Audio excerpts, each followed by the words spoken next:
Время новостей на канале Абаза. В студии Марина Будба. Здравствуйте. Сегодня в выпуске.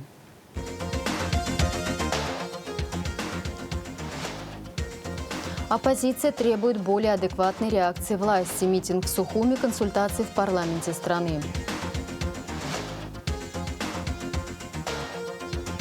Абхазские летчики на высоте. Состоялась инспекция военно-воздушных сил и противовоздушной обороны страны. Дорогу молодым. Тараш Хагба избран президентом Федерации футбола Абхазии. Оппозиция требует более адекватной реакции власти. Отсутствие достоверной информации о назначениях и увольнениях советников президента, путаница в трактовке поездок официальных либо частных лиц в Грузию, анонимная информация и запоздалые комментарии официальных источников привели к очередному политическому кризису в Сухуми. Дневник кризиса начала весны 2021 года Марианы Котовой. В полдень на площади Свободы в Сухуми стали собираться люди, в основном представители оппозиционных партий и политических движений. Повод – распространившееся в социальной сети Facebook видео, где помощник президента Аслан Абжани Бинур Квирая произносит тост в честь гражданина Грузии, который принимал участие в Отечественной войне народа Абхазии 92-93 годов и воевал на стороне войск Госсовета Грузии. А также информация о том, что абхазские бизнесмены находятся сейчас в Тбилиси на переговорах и налаживают торговые отношения. По словам бывшего советника президента Аслана Абжани Ахры Авицба, такая политика сегодня неприемлема. Я хочу показать ребятам, которые сегодня здесь призвали собраться, что каких бы политических взглядов мы не были, касаемо Родины, мы едины. Поэтому я сегодня сюда к ним пришел. То, что они сегодня озвучивают, хотят пойти в парламент и услышать от законотворцев, какие меры они будут предпринимать, я рядом с ними. Но я, например, надеюсь, что сегодня парламент, это сугубо мое мнение, должен наконец-таки принять процедуру импичмента, чтобы глава государства никогда последующие не расслаблялись, чтобы они для себя имели понимание, что играть со своим народом или со своим государством не получится, что и нам не надо на себя вешать то, что не наше. И какую-то экономическую выгоду сиюминутную для себя или для какого-то там небольшого закутка, это не означает, что это будет полезно для государства. Они всегда нас хотели втягивать в такие авантюры, но не стоит этого делать. И когда для себя мы понимаем, что на уровне слухов идет речь о том, что где-то будет строиться порт, где будет потом база НАТО, то я думаю, что наши партнеры, которые нам дают все это время спину, им тоже это не понравится. Лидер общественной организации АРУА Тимур Гуля считает, что планомерное сближение с Грузией, которое наблюдается в последнее время, недопустимо. Советник президента по внешним связям Лаша Саканя заводил сюда через государственную границу по реке Ингур депутатов грузинского парламента с иконой. Об этом всем известно. Вот вчера буквально в социальных сетях появилась информация о том, что очередной советник президента ездил в вражескую Грузию заключать какие-то торгово-экономические отношения. Речь идет, насколько нам известно, об инертных материалах. Более того, еще появилось видео такое обращение советника же президента на сегодняшний день о том, как он собирается воссоздать парк имени героя Грузии Мехедрионовца, который воевал против абхазского народа. Вообще странно звучит, когда с уст секретаря Совета Безопасности, когда и руководство страны о том, что надо заключать торгово-экономические отношения. Как вы это себе представляете? То есть получается следующее. Продукты питания, вина и воды, трикотажные изделия наполняют наш абхазский рынок. Почему-то забывая о том, что с Российской Федерацией у нас товарооборот более 20 миллиардов в год. Что делать с нашим союзником стратегическим? То есть мы оставляем отношения с нашим союзником и переходим на взаимоотношения с вражеской Грузией. Это неприемлемо. По крайней мере, я как представитель АРВА заявляю вам, что все, кто входит в состав АРВА, этого мы не допустим. Тимур Надарай, член Высшего совета АРО, утверждает, что сегодняшняя акция не политическая. И цель ее не подорвать авторитет президента, и уж тем более осуществить переворот. По его словам, это способ показать отношение общества к происходящим сегодня внешнеполитическим процессам.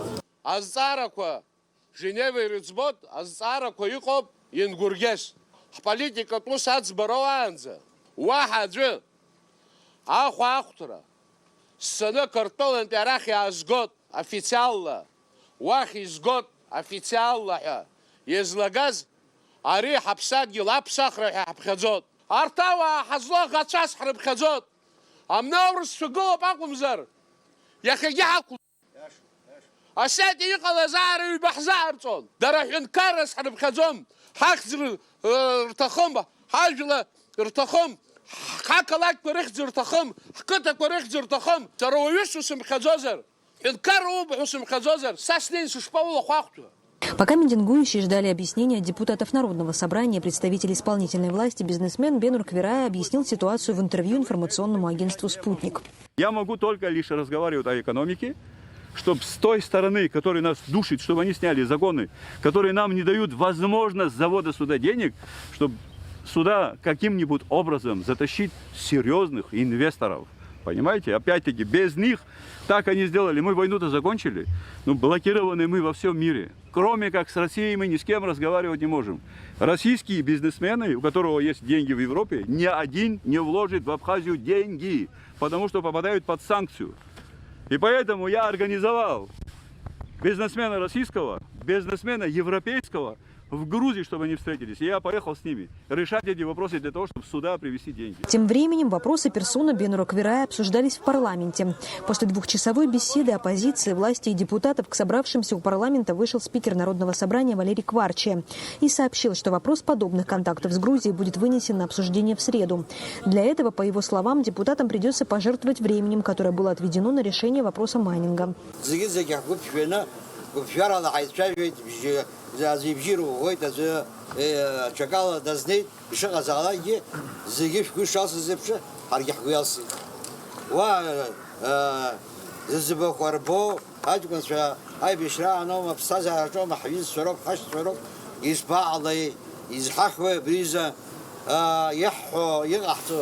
Айвлер яцахтар яқалози харават нзас чахакук хамана бимайдинг язкна ачавира гониме пакас таханаха яхариза нагала вы хнахотна вазро депутат изгана бряхтас ягалас аряхтасакум япшу ускоице йо выдам зерока азапшуахтасквал арьягвана гарахама харя бигипчеш гиякоп хаску-гцера убрегам азин хафтозар وزاشتك يسيح وتناخا خذيك حرق حوسك كحناخا بكحاخا وبيقد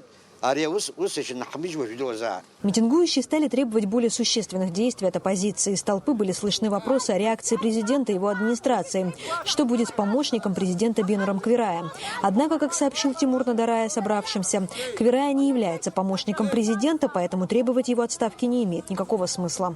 Мы попросили парламент, и депутаты нас поняли, чтобы они со своей стороны, хотя есть запрет еще Сергея Багапча о запрете торговли с Грузией, чтобы парламент завтра рассмотрел постановление о запрете торгово-экономических отношений с Грузией до решения политического вопроса.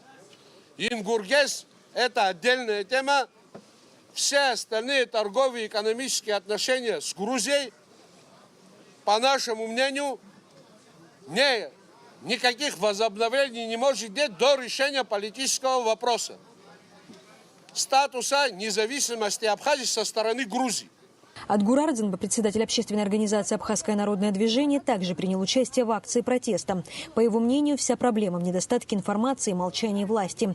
Трудно оценить происходящее, когда нет реакции президента. Не нужно ничего скрывать. Давайте открыто обсуждать, какие проекты, например, в той же Скурче собираются реализовывать.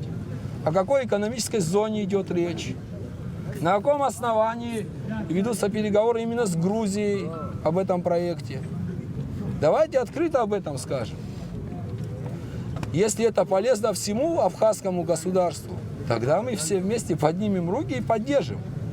Но если игра идет в темную, у нас есть разведка, служба госбезопасности, которая сегодня, насколько я понимаю, не ответила на вопрос, почему люди, наделенные властью, уже не первый раз пересекают государственную границу или сопровождают лиц, которые приезжают в Абхазию. Никаких ответов нет. Также мы не увидели никакой реакции главы государства. Он гарант Конституции, его нет. Лидеры оппозиционного движения требуют более адекватной реакции и четко обозначенной позиции по этому вопросу парламента и президента. Марьяна Котова, Торник Амичба, Сасрыква Гухава, Абаза ТВ. Уполномоченный по правам человека в Абхазии Асида Шакрыл призвала президента рассмотреть вопрос о целесообразности продолжения режима ограничений перехода на абхазо-грузинской государственной границе, сообщается на сайте уполномоченного. Государственная граница с Грузией была закрыта 14 марта 2020 года в связи с увеличением в Грузии количества лиц, больных COVID-19. Одновременно по этой же причине была закрыта и абхазо-российская государственная граница, что являлось адекватной санитарно-эпидемиологической ситуации мерой, напоминает уполномоченный. Абхазские летчики на высоте. Первый заместитель министра обороны Абхазии Беслан Свижба провел инспекцию военно-воздушных сил и противовоздушной обороны страны. О ходе проверки расскажет Анастасия Никонова. Товарищ генерал-полковник, личный состав военно-воздушных сил и противовоздушной обороны Республики Абхазия для проведения строевого осмотра построен. Перед началом инспекции военно-воздушных сил Абхазии на объекте прошел строевой смотр. Командиры подразделений проверили внешний вид военнослужащих, состояние обмундирования, наличие и состояние личных документов. Первый заместитель министра обороны Республики Беслан Свижба отмечает, что главная цель инспекции – изучение вопросов размещения авиационной группы, боевой и морально-психологической подготовки, а также боевой и мобилизационной готовности. Состояние службы войск и безопасности военной службы, уровня материально-технического обеспечения. Комиссия от Министерства обороны определена. Все в полном составе. Точно. По словам командующего военно-воздушными силами страны Адгура Гунба, в авиации сегодня большое количество молодых и перспективных специалистов. Много очень молодежи летного состава прибыло вот с вузов российских, авиационно-технический инженерный состав. И сегодня мы видим, вот даже по состоянию личного состава, что очень много молодежи у нас, которые закончили очень высокие вузы Российской Федерации и сегодня продолжают службу в защите нашей Родины. Нашей молодежи перспективы по договору с Министерством обороны Российской Федерации. Мы ожидаем получения техники, на котором они будут защищать нашу Родину. Выпускник Высшего военного авиационного училища города Сызрань Леонид Тарба вернулся на родину 12 лет назад. Сегодня он командир авиационной группы.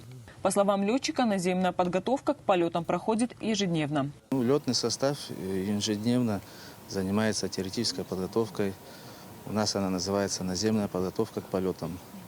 Инженерно-технический состав ежедневно занимается на авиационной технике, готовят авиационную технику, осуществляют проверки, заменяют необходимые масла в назначенный период. И после всего этого осуществляются полеты. После завершения инспекции территории подразделения и осмотра техники была дана команда запуска боевой машины вертолета Ми-24.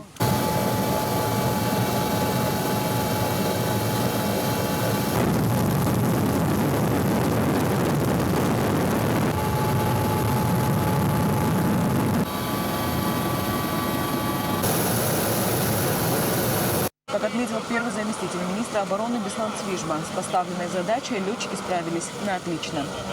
Анастасия Никонова, Торник Амичба, Абаза ТВ. 1 марта на закрытом заседании были проведены выборы на должности председателя Конституционного суда, заместителя председателя и судьи-секретаря, сообщает сайт Конституционного суда. На очередной трехлетний срок избраны председателем Конституционного суда Республики Абхазия Людмила Ходжашвили, заместителем председателя Конституционного суда Диана Пилия, судьей и секретарем Конституционного суда Нурий Тания. Районные и городские избирательные комиссии приступили к регистрации инициативных групп по выдвижению кандидатов в депутаты городских и районных собраний. Согласно закону, эта процедура начинается за 40 дней до выборов. Инициативные группы по выдвижению кандидатов в депутаты собраний из 5 человек регистрируются в городских и районных избиркомах и приступают к сбору подписей в поддержку своих кандидатов. Для регистрации кандидата необходимо собрать не меньше 50 и не больше 70 подписей в его поддержку. Государственный таможенный комитет подвел итоги по таможенным платежам за февраль 2021 года. По результатам внешнеторговой деятельности за февраль месяц текущего года объем начислений таможенных платежей составил 196 миллионов 300 тысяч рублей, что на 61 миллион рублей больше показателей за февраль 2020 года, сообщает сайт ГТК. Новая история началась для Абхазии в 1921 году. Столетию советизации Абхазии была посвящена международная научная конференция под названием «Советская власть. Исторический опыт и современное осмысление», которая состоялась 2 марта в Абхазском институте гуманитарных исследований. Открыл научное мероприятие президент Абхазии Аслан Бжания. В ходе конференции прозвучал ряд актуальных докладов, представленных как абхазскими, так и российскими учеными. Слово Леонore Гилаян. Столетие, по мнению директора АБИГИ, следует воспринимать как некий итог исторического пути. С 1921 года, момента становления советской власти, в Абхазии начинается новая история, считает Арда Ашуба. Страна прошла огромный исторический путь. Открытие школ, высших учебных заведений, индустриализация, тяжелые годы Великой Отечественной войны. Поэтому, отвечая на вопрос об идеологической цели празднования столетия, я бы сказал, что сейчас наша цель – показать подрастающему поколению значение этой истории.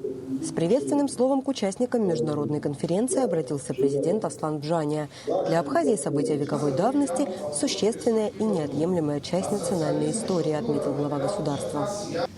Изучение и осмысление советской государственности приобретает сегодня не только теоретическое, но и практическое значение. Убежден, что необходимо сохранять связь времен, бережное и уважительное отношение ко всем страницам и периодам нашей истории, извлечь верные уроки из прошлого. Международная конференция включала в себя и онлайн-включение. Одно из них – Северо-Кавказский федеральный университет, ректор которого выступил с приветственным обращением. Я также хотел бы обратить внимание, что в 2020 году мы расширили границы взаимодействия, закрепив их договорами о сотрудничестве. Так, в настоящий момент уже есть первые результаты совместной работы. Во-первых, это чтение открытых лекций ведущими учеными для абхазских и российских студентов в сентябре.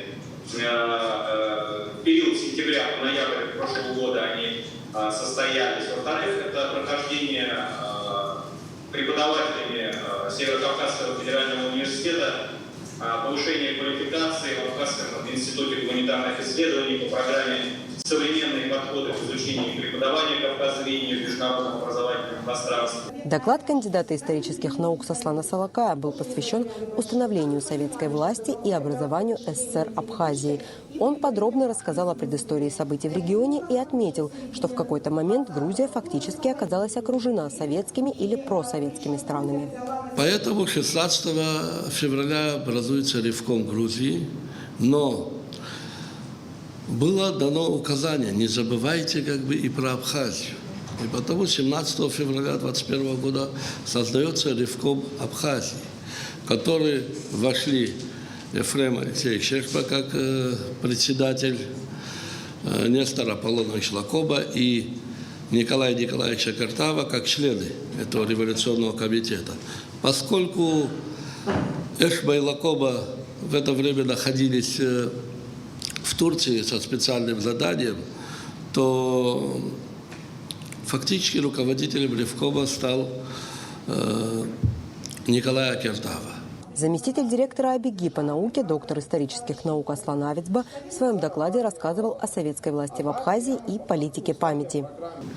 Историческая политика или политика памяти и историческая наука, у каждой из которой свои задачи и цели, не могут расходиться диаметрально, ибо они апеллируют к исторической памяти одного народа. Иногда прошлое зафиксировано в учебниках, научных и литературных трудах не всегда соответствует сегодняшним ресурсам стран и народов. Это обстоятельство иногда становится предметом недоверия или даже насмешек со стороны политиков и, что самое обидное, ученых, представляющих более, в кавычках, удачливые с точки зрения истории, по крайней мере, ее современного этапа. О парадигмах советского национального строительства в Абхазии говорил в своем докладе Нури Багапш, кандидат географических наук.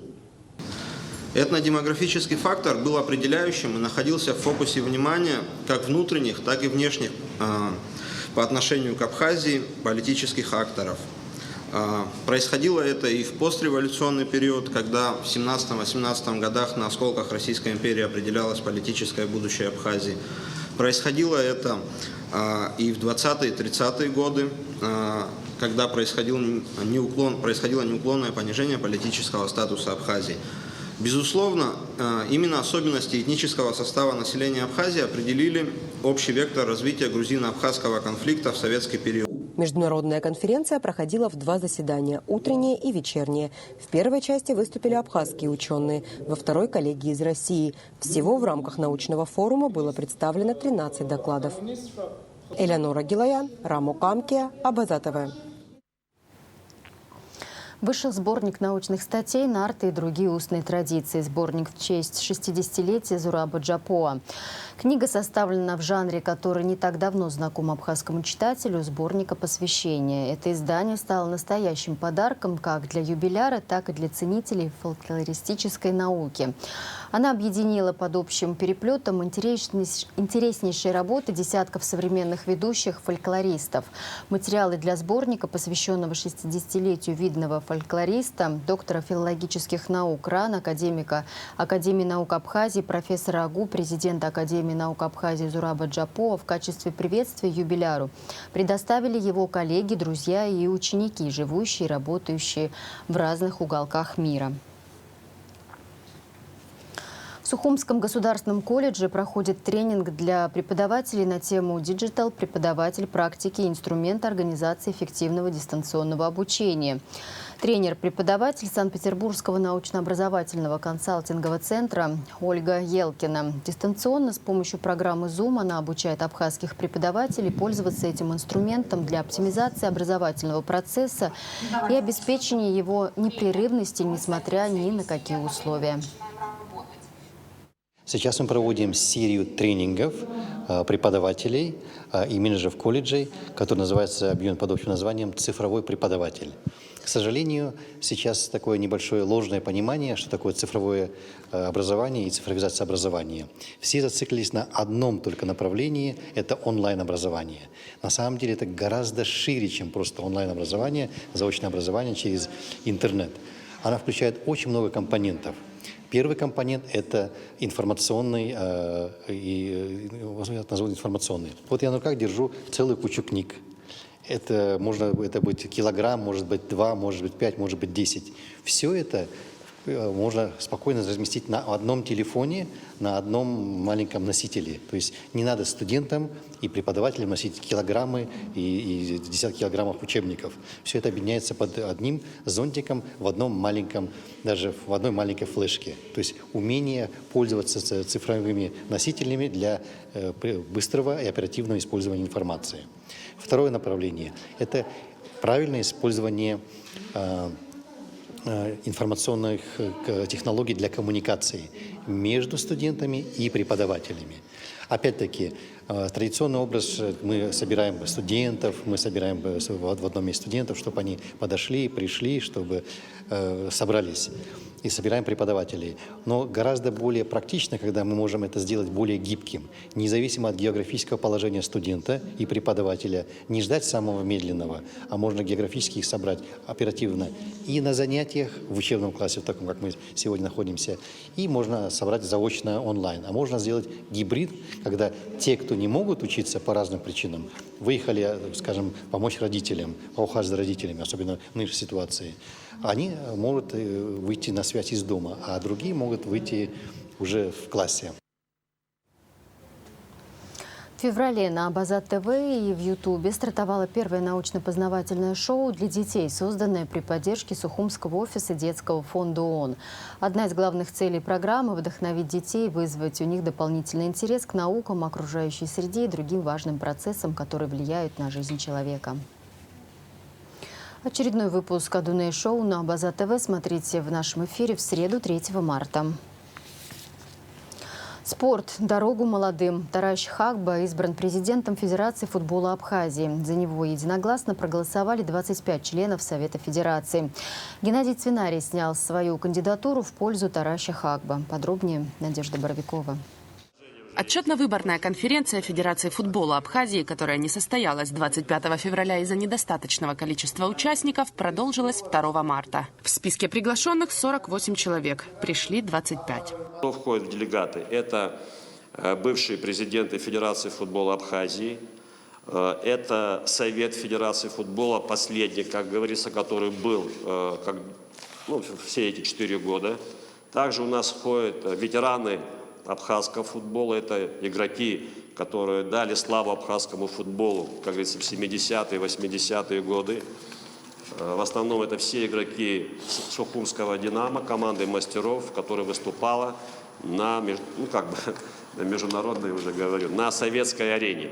Бывший руководитель Федерации Джума Кварацхелия поблагодарил всех за помощь и поддержку и высказал надежду, что следующему президенту Федерации удастся вывести абхазский футбол на новый уровень. За эти 4 года, что я возглавлял Федерацию, проделала определенную работу. И это и проведение детско-юношеских соревнований ДФЛ. До начала карантина в этих соревнованиях принимало участие около 47 команд.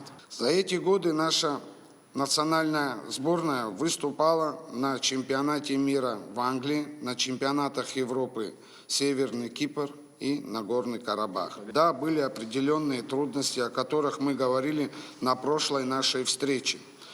Но все же Федерация оставалась проводить и чемпионат Абхазии, и розыгрыш Кубка Абхазии.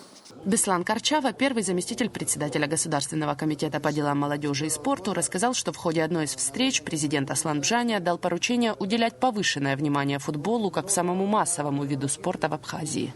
Как вы все знаете, за последние 8 месяцев нашей работы у нас был приостановлен чемпионат Абхазии по взрослым, я имею в виду. Мы изыскали возможности по инициативе президента и правительства страны, возобновили чемпионат.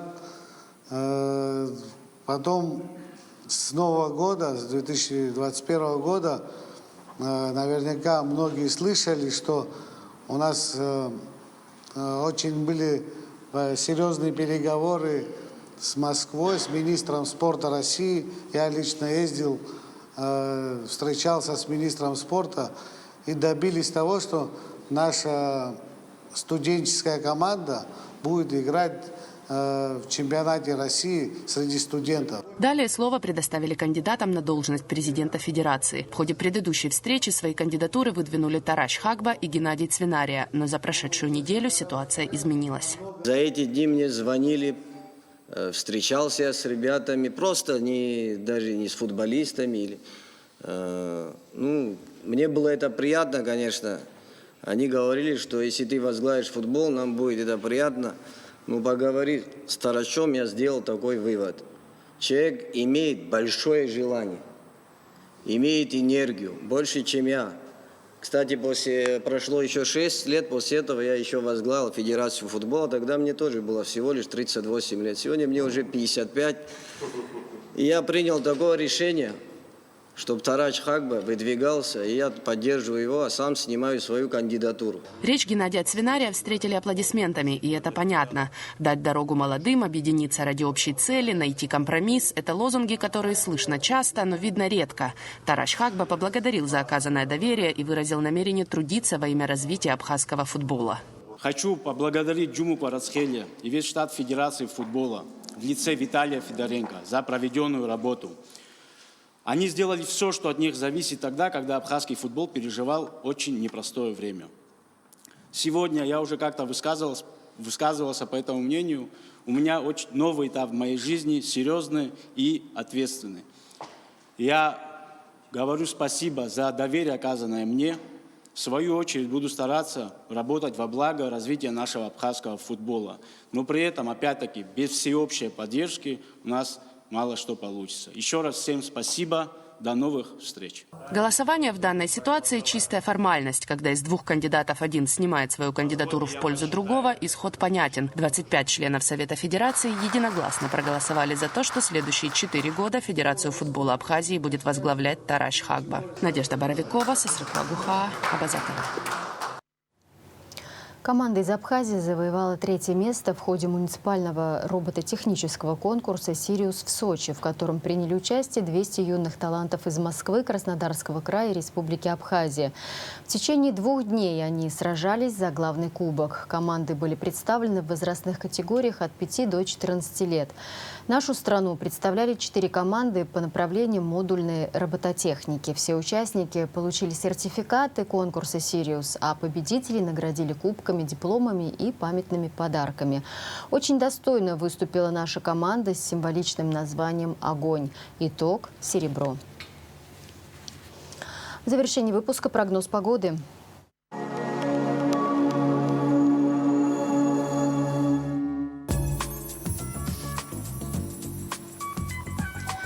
В среду, 3 марта, в Абхазии ожидается облачная погода, временами дождь, местами в предгорных и горных районах дождь со снегом, в горах снег. Температура воздуха ночью 4, днем до +7. Температура морской воды +10.